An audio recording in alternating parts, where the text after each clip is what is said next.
আমি গতকাল রাতে ঘুমানোর পর স্বপ্নে দেখেছি যে আমি ইসরায়েলের বিরুদ্ধে যুদ্ধে শরিক হয়েছি। এটা কি শয়তানের ধোঁকা? দয়া করে বুঝিয়ে বলবেন। শয়তানের ধোঁকা হতে যাবে কেন ভাই? এটা তো বাহ্যিকভাবে ভালো স্বপ্ন, আলহামদুলিল্লাহ।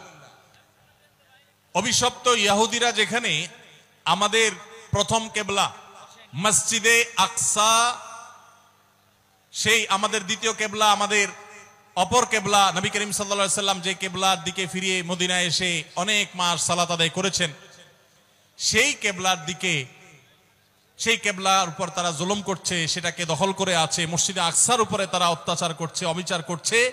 ফিলিস্তিনের মানুষদের উপরে নির্বিচারে গণহত্যা চালাচ্ছে। এই মানুষগুলোর বিরুদ্ধে আপনি যুদ্ধে সামিল হয়েছেন, এই স্বপ্নে দেখা তো ভালো স্বপ্ন, আলহামদুলিল্লাহ।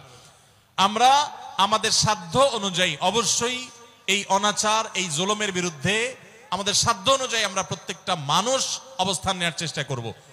আল্লাহ তাআলা আমাদের সবাইকে আমাদের প্রত্যেকের দায়িত্ব যথাযথভাবে পালন করার তৌফিক দান করুন, বলুন আমিন।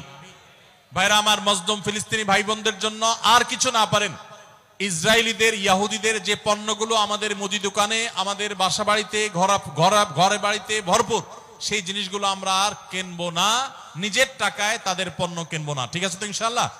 আল্লাহ আমাদের তৌফিক দান করুন। আস-সুন্নাহ ফাউন্ডেশন, উম্মার স্বার্থে সুন্নাহর সাথে।